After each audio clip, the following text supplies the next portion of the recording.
Whether you're growing basil for your kitchen, wellness, or spiritual use, starting from seed is the most rewarding and affordable method. In this expert guide, we'll walk you through everything you need to know to grow sweet basil and holy basil successfully from seed, indoors or outdoors. Let's begin with what you'll need. You'll need high-quality basil seeds. If you want the classic sweet basil flavor for pesto or your favorite recipes, choose Genovese basil. Or if you're looking for the unique taste and healing properties of holy basil, also known as Tulsi, then select Tulsi basil. You'll need seed starting mix. Choose a light, loamy and well-draining mix. Don't use a heavy clay-based mix as it can suffocate the delicate basil seeds. Next, grab your seed trays or small pots. We love these biodegradable seed trays because there's no extra work required after germination. However, if you have small pots, that's totally fine too. Just poke a few drainage holes in the bottom. A heat mat isn't necessary but can be helpful for faster and more consistent germination. And finally, you'll need grow lights or a sunny windowsill to provide adequate light during germination and the seedling stage, a spray bottle for misting and a larger container for watering. Alright, let's get started. Always choose fresh seeds. Basil doesn't store well beyond 2 to 3 years. Next, fill your tray with moist seed starting mix. Here's an important tip: do not saturate the soil with water. The soil should be moist, not soggy. Now it's time to add your basil seeds, and here is another important tip. Basil seeds are tiny, so it is easy to accidentally use too many or too few. To avoid this, we like to sprinkle our seeds onto a piece of paper towel or cardboard first. Then we can evenly distribute them on the surface of the soil. Press the seeds very lightly into the soil, making sure they're in contact with it. Cover the tray with plastic wrap or a humidity dome if your seed tray came with one. Place your tray on a heat mat or in a warm spot, ideally 70–75 degrees Fahrenheit. To keep the soil moist but not soggy, place your seed tray on a heat mat. Water when the soil is dry by placing the entire tray under a sink or in a shallow bath of water. Let it sit for 10 minutes, then remove and allow excess water to drain. Now all you have to do is wait. Keep the soil moist and be patient. Germination can take anywhere from 5 to 12 days. Once you see green sprouts, remove any humidity dome and move your tray to a light source. If indoors, use grow lights for 14–16 hours daily. If outdoors, wait until nighttime temperatures stay above 60 degrees Fahrenheit before planting. When seedlings develop their first true leaves, thin them to 1–2 inches apart. This ensures they don't compete for nutrients or light. Now's a good time to begin light feeding. Use a diluted organic liquid fertilizer every 10–14 days. It's time to transplant your basil when seedlings are about 3–4 inches tall. Choose containers that are at least 6 inches deep with good drainage. Terracotta pots are ideal. They help prevent overwatering, use nutrient-rich, loamy soil with compost or worm castings for a natural boost. Here's how to transplant your basil. First, water your basil a day or two beforehand so the soil is moist but not soggy. Gently loosen the soil around the seedlings with a fork or your fingers.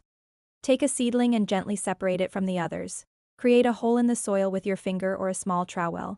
Drop the seedling in the hole, then backfill with soil, mist it with water and place the pot in its permanent location. Give your basil plant 6–8 hours of direct sunlight daily. Water deeply when the top inch or two of soil feels dry. If you live in a hot, dry climate, consider providing some afternoon shade during the hottest months to prevent wilting. Holy basil or Tulsi is sacred in Ayurvedic medicine.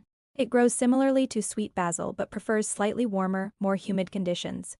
It's best to start holy basil indoors under grow lights or a heat lamp. Once nighttime temperatures stay consistently above 60 degrees Fahrenheit, you can transplant them outdoors. Just remember to harden off your seedlings first. In addition to standard basil, there are other varieties such as cinnamon basil, lemon basil and Thai basil. Feel free to experiment and find your favorites. So why start your basil from seed? Well, starting from seed allows you to grow multiple plants from just a few seeds. Plus, you can stagger your starts for continuous harvests throughout the season. There's something incredibly satisfying about growing your own herbs from tiny seeds to fragrant, flavorful plants. Now let's talk about harvesting. When your plant reaches 6–8 inches tall, it's time to start harvesting. Pinch off the top to -3 sets of leaves. This encourages bushier growth and prevents early flowering. Never harvest more than 1/3 of the plant at a time. This ensures your basil has enough foliage to photosynthesize and produce plenty of essential oils. There are 2 main methods for propagating basil cuttings, which means you can easily grow more basil plants from your existing ones. The first method is to propagate from softwood cuttings. This is best done in the spring or early summer. Before the plant becomes too woody, take an on-flowering stem tip that's not too old and use the bottom half for propagation. The second method is to propagate from hardwood cuttings. This is best done in late summer or fall after the plant has finished flowering. Take a mature stem and use the entire length or cut it into segments for propagation. Now let's explore some common basil pests and diseases. While basil is generally pest and disease resistant, it can sometimes be affected by common garden issues. Let's look at a few of the most common ones and how to deal with them. Whiteflies are tiny moth-like insects that can suck the sap out of your basil plants. You can get rid of them with a strong spray of water or by introducing beneficial insects like ladybugs and lacewings, which feed on whiteflies. Spider mites are arachnids that can cause damage by sucking the plant's juices and creating fine webs. To combat spider mites, increase humidity levels around your basil plants and wipe off the leaves with a damp cloth to remove webs and mites. Downy mildew is a fungal disease that can appear as yellow spots on the leaves.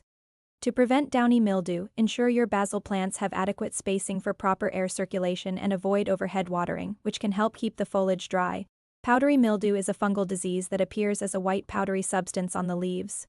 Like downy mildew, it thrives in conditions with poor air circulation, so provide adequate spacing between your plants and improve air circulation to prevent powdery mildew. Now let's answer some frequently asked questions. Can I grow basil from the store? Yes, but it can be challenging. Look for healthy plants with lots of leaves and avoid those with wilting or discolored leaves. Immediately transplant it into a larger container with fresh soil.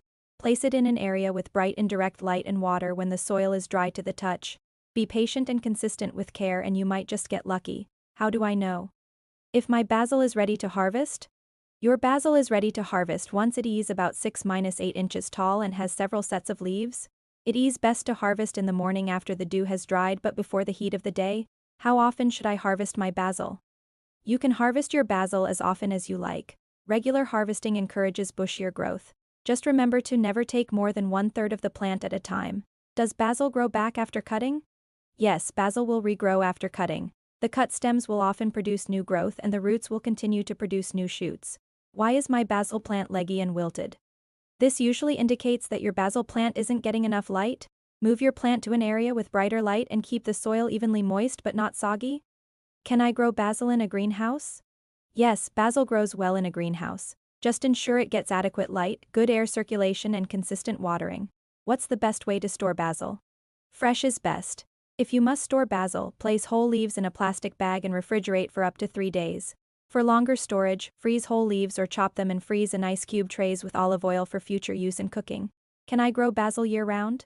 In warm climates, yes. In cooler climates, grow basil during the warmest months and bring plants indoors before frost. You can grow it indoors using grow lights. With the right conditions and care, basil will thrive all season long. Whether it's for your pasta, your tea or your wellness rituals, starting from seed is worth it. Thank you so much for watching and happy gardening.